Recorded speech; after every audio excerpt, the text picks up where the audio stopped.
বিসমিল্লাহির রহমানির রহিম। আজকে আমরা করব উপপাদ্য 4। উপপাদ্য 4-এ কি বলছে দেখো, এফ অফ জেড ফাংশনটি বৈশ্লেষিক হওয়ার প্রয়োজনীয় সত্য বর্ণনা করো। প্রয়োজনীয় সত্য, এমন আরেকটা উপপাদ্য আছে, সেটা হলো যথেষ্ট সত্য বর্ণনা ও প্রমাণ করো। তো আমরা আজকে করব প্রয়োজনীয় সত্য বর্ণনা ও প্রমাণ। খুবই গুরুত্বপূর্ণ একটা অঙ্ক, জাতীয় বিশ্ববিদ্যালয়ে বহুত সালে আসছে। 2022 সালের পরীক্ষার্থীদের জন্য 100% সাজেশন বলা যায় এই উপপাদ্যটা। তো দেখো উপপাদ্যটা প্রমাণ করি। ডাব্লিউ সমান এফ জেড। ডাব্লিউ সমান কী ধরলাম? F of Z. এই এফ অফ জেডটা কি? একটা জটিল ফাংশন। তো জটিল ফাংশন যদি হয় তাহলে অবশ্যই তাতে আই বলে একটা মান থাকবে। তো আমরা ইউ প্লাস আইবি ধরলাম এই জটিল ফাংশনটা, এবং এই ইউর ভিতরে এক্স এবং ওয়াই থাকবে এবং ভি এর ভিতরেও এক্স এবং ওয়াই থাকবে। তো এই ফাংশানের ডোমেনের একটা বিন্দু হলো কি? জেড সমান এক্স প্লাস আই ওয়াই। এই ডোমেনের এই বিন্দুটা এই বৈশ্লেষিক হওয়ার প্রয়োজনীয় সত্যটাই আমাদেরকে লিখতে হবে। তাহলে কি? একটা জটিল ফাংশন এবং তার ডোমেনের একটা বিন্দু জেড সমান এক্স প্লাস আই ওয়াই, এইটা বৈশ্লেষিক হওয়ার প্রয়োজনীয় সত্যগুলো কি কি? এই যে চারটি আংশিক অন্তরজ, এই del u by del x, del u by del y এবং del v by del x এবং del v by del y, এই চারটি আংশিক অন্তরজ বিদ্যমান থাকবে এবং কচি এবং রিম্যান আংশিক অন্তরক সমীকরণ সিদ্ধ করবে। তাহলে এই যে ফাংশানের এই ডোমেনে একটা বিন্দু বৈশ্লেষিক হওয়ার প্রয়োজনীয় সত্য কি?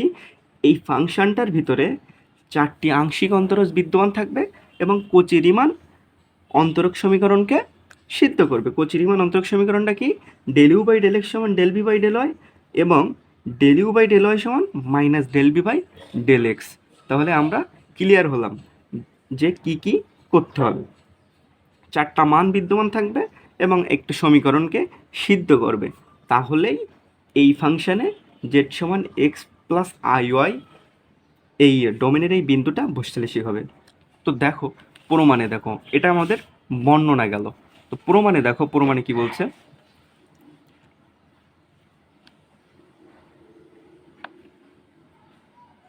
প্রমাণে বলছে এফ অফ জেড সমান u x plus y plus i v x plus y এর ডোমেনের জেড সমান এক্স প্লাস আই ওয়াই বিন্দুতে বৈশ্লেষিক হয়। মানে কি?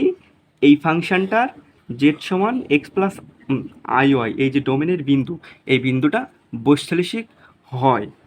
বা বৈশ্লেষিক হওয়ার জন্য কি করতে হবে দেখো, এফ প্রাইম অফ জেড সমান limit del z tends to zero f of z plus del z minus f of z by del z. F prime of জেডের সূত্রটা কি আমরা জানি? Limit del z tends to zero f of z plus del z minus f of z minus del z. আচ্ছা, তাহলে F prime of জেডের সূত্র হলো এটা। এবার দেখো এফ প্রাইম অফ জেড সমান, এই জেড মানে কি? এই জেড কোন বিন্দুটা? এই যে এক্স প্লাস আই ওয়াই বিন্দুটা। তো এই জেটের ভিতরে তাহলে কি আছে? জেটের ভিতরে এক্সও আছে, জেটের ভিতরে ওয়াইও আছে। তাহলে আমরা কি লিখতে পারি? Del of x tends to zero এবং del of y tends to zero, কারণ জেটের ভিতরে এক্স ওয়াই দুইটাই আছে। এবার দেখো এটাকে f of z plus del z, এটাকে আমরা কিভাবে লিখব? এই জেড প্লাস ডেল জেডের ভিতরেও ইউ আর আই ভি থাকবে এবং ইউ এর ভিতরে কি থাকবে? এক্স আর ওয়াই থাকবে এবং ভি এর ভিতরেও কি থাকবে? এক্স এবং ওয়াই থাকবে। তো দেখো তাহলে u x plus del x, এখানে জেড প্লাস ডেল জেড আছে, এজন্য এই জেটের ভিতরেও তো এক্স আছে, ডেল জেটের ভিতরেও তো এক্স আছে, এজন্য আমরা এই দুইটা একসাথে কি লিখবো? X plus del x. এটার ভিতর তো ওয়াইও আছে, y plus del y plus i v এর জন্য, আইভি এর জন্য আমরা কি লিখবো? ভি এর জন্য এক্স এবং ওয়াই থাকবে এবং এক্স মানে কি? এখানে এক্স প্লাস ডেল এক্স, কারণ এখানে আছে z plus del z, so x plus del x হবে। এবং ওয়াই এর জন্য কি লাগবে? Y plus del y minus f of z সমান আমরা কি জানি? এফ অফ জেড সমান e of x y plus i v x y by del x plus i del y. এই জেড মানে কি? এক্স প্লাস আই ওয়াই, তো del, এই যে দেখো ডেল সমান কি, এই যে ডেল লিখে দিলাম জেড সমান এক্স প্লাস আই ওয়াই, অতএব ডেল দিয়ে এক্সকে একবার গুণ করলাম এবং ডেল দিয়ে আই অফ ওয়াইকে একবার গুণ করলাম, তাহলে হয় কি del x plus i del y. এটা আমরা 1 নম্বর সমীকরণ নাম দিলাম। যেহেতু এফ অফ জেড বৈশ্লেষিক, আমরা বলে নিয়েছি কি যে জেড সমান এক্স প্লাস আই বিন্দুতে এই এফ অফ জেডটা বৈশ্লেষিক, সুতরাং এফ প্রাইম অফ জেড, এখানে এফ প্রাইম অফ জেড বিদ্যমান থাকবে, সসীম হবে এবং অনন্য হবে।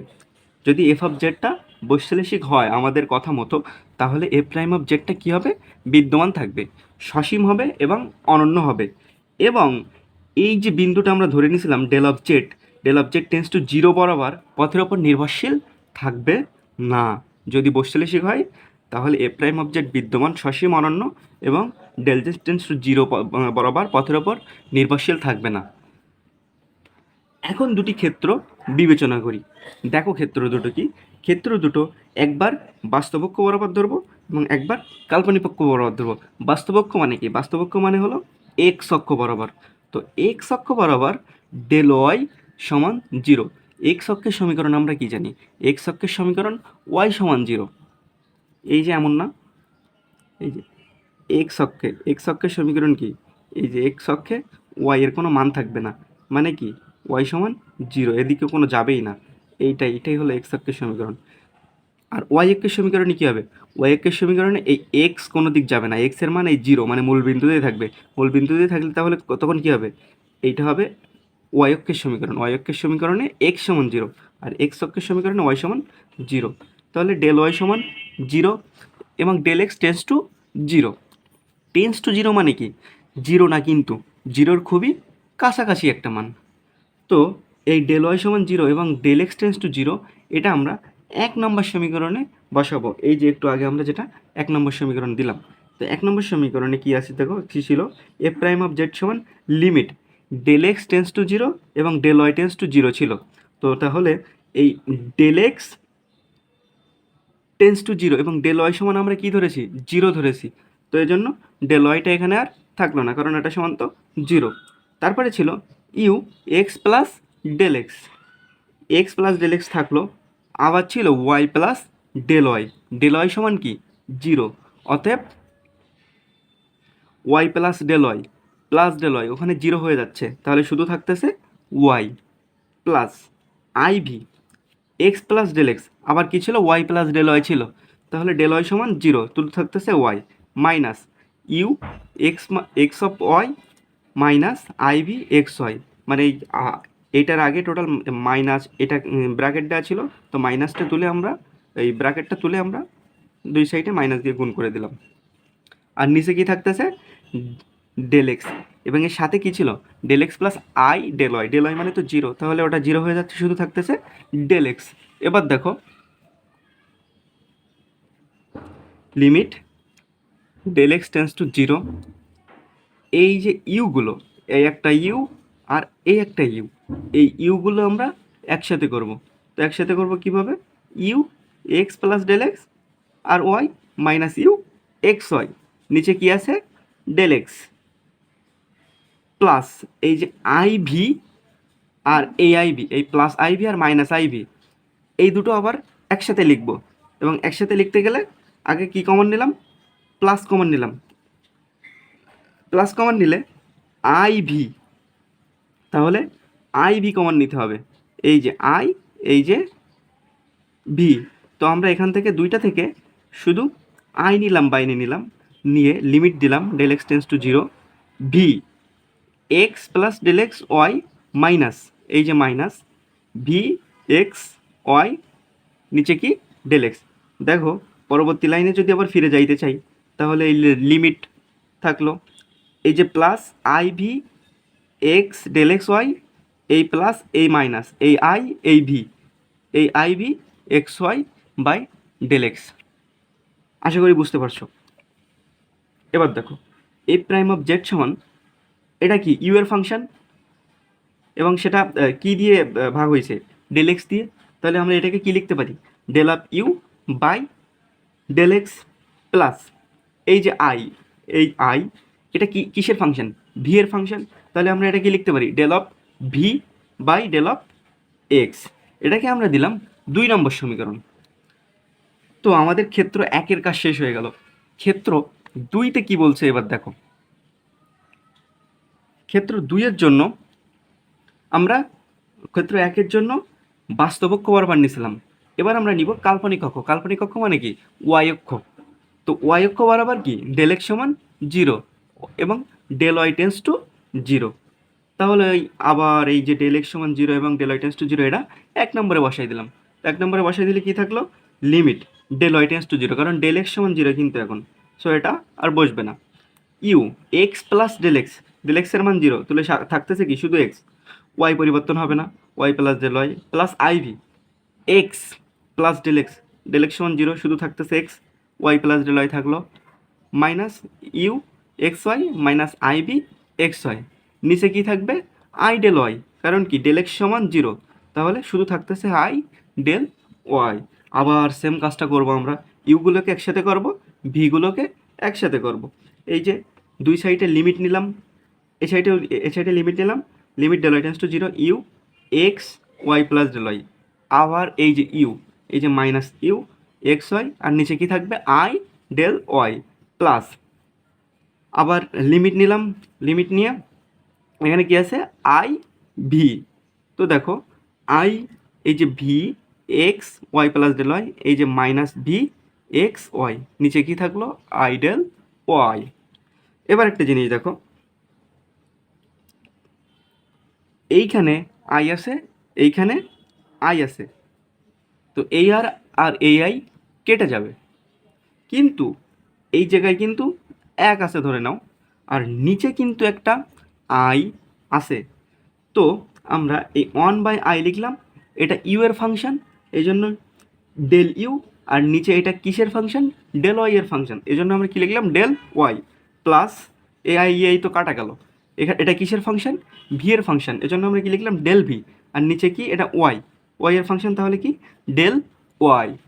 এই নিচে যে আই, এই আইটাকে কখনো রাখা যাবে না, এজন্য আমরা কি করব?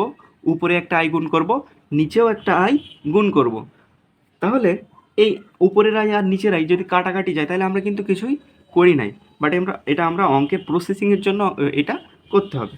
তো উপরে আই আর নিচে আই, আই আর আই, তাহলে কি হচ্ছে? I square. তাহলে আই স্কোয়ার সমান কত হচ্ছে? -1, তাহলে -1 থাকতেছে, আর উপরে একটা আই থাকতেছে। উপরে আই রাখা যাবে, কিন্তু নিচে আই রাখা যাবে না।